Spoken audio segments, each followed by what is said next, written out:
And so there's a legal process that we're following for that as we get into this restoration to work through. The one question I think, which I think is a good point to kind of go through, is what do you think the operations and capital assessments now compared to what they were before the dam failures were? There was a plan with Four Lakes to buy and upgrade the dams previously. Does the current assessment look similar? With that investment being, well, all things being, what we said then was about 350, and that would include both operations and assessment, and it assumed operations of hydro power on the dams, and that we would be able to at least break even with the purchase acquisition of that and provide some place to lower the funding.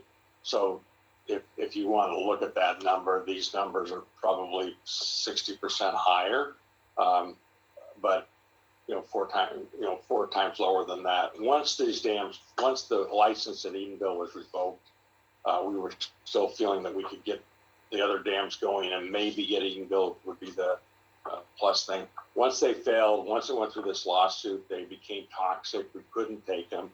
And then, frankly, we were doing estimates off of the FERC reports and then our own diligence, and then reality, we saw those numbers creep up a little bit as we went forward, and then a lot of work since we actually got on since the failures that really just changed the model for that.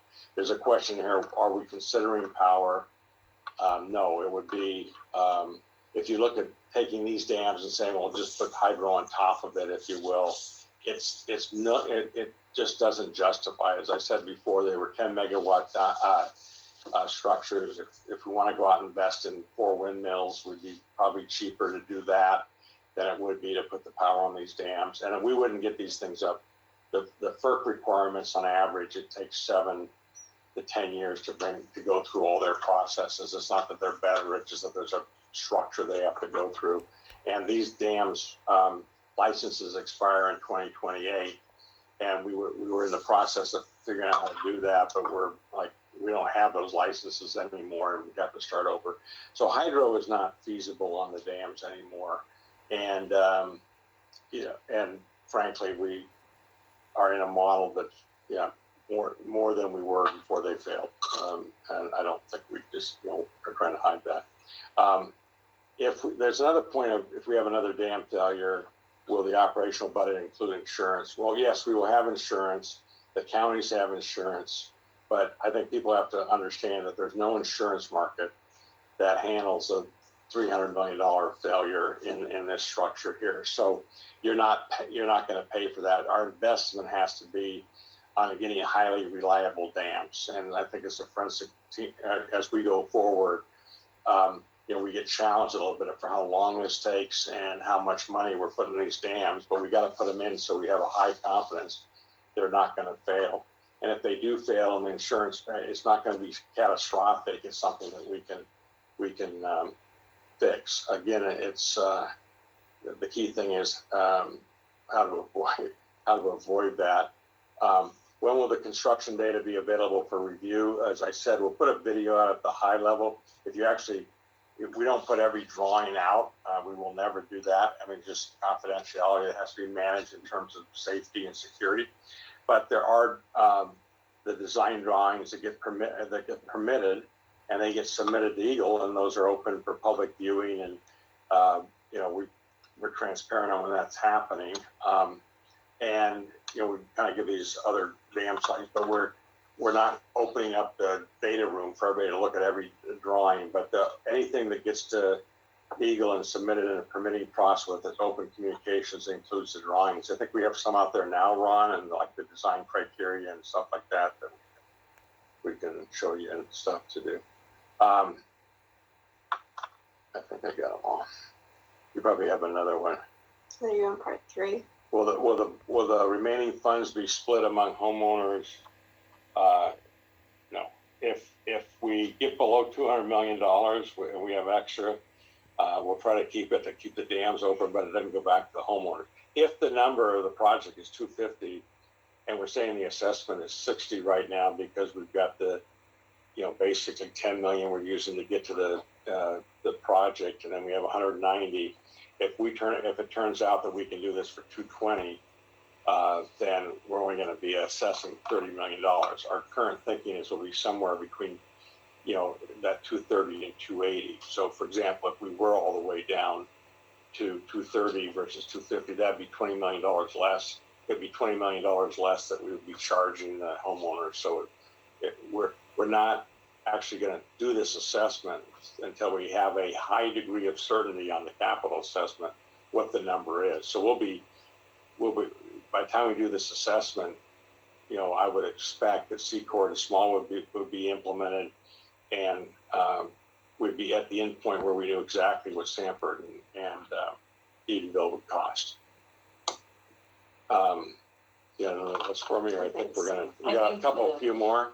Well, we've answered all of the ones that under the email meeting question number 4. Okay. So One more list.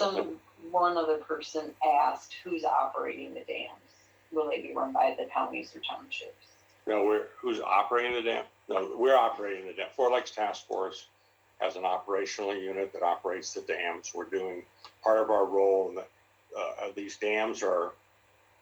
So yeah, that's a good question in terms of duties here. So the counties are responsible for the dams. The Fort Lakes Task Force, the delegated authority, has the responsibility to acquire them, which we did, restore them, which we're working on, and operate them, which we're doing and will continue to do. The point I was making was then when you get to lake improvement, like weed control districts, or folks want to dredge something, or they have a recreational plan they want to put in. We don't have the authority to assess people on those things. We, as donations, we can do things and collect money and help.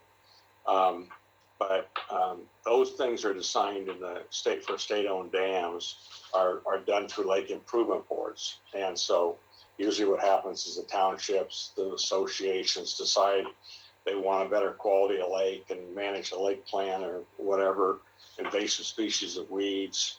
They will fund that through their own mechanisms and stuff to go. Some of it will be through associations, but much of it's through lake assessments and improvement boards. And so as we go forward and bring these lakes back, we have to understand where the responsibilities lie between the lakes and the communities around the lakes, but the operation of the dams and the ownership of the dams and the lake bottoms remain with the counties.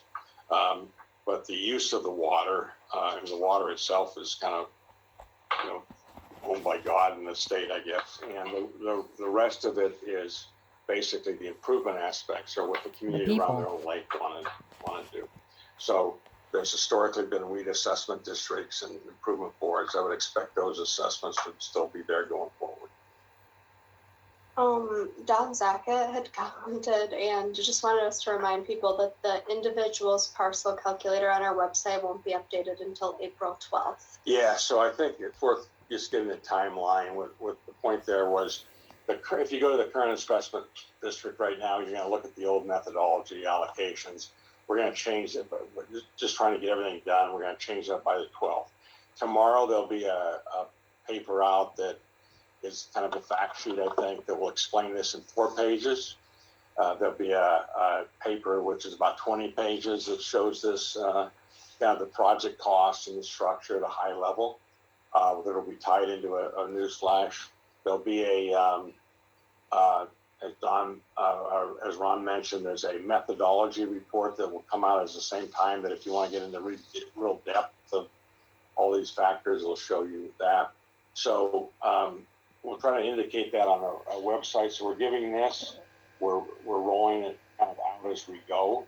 But you'll see some more information tomorrow. But when you go and log onto the website, go onto the map, the GIS map we have on the Special Assessment District, that won't be updated with your new data until like a week, like the 12th, I guess is what we're saying, which is Wednesday, I think. Yeah. Wednesday of next week from today.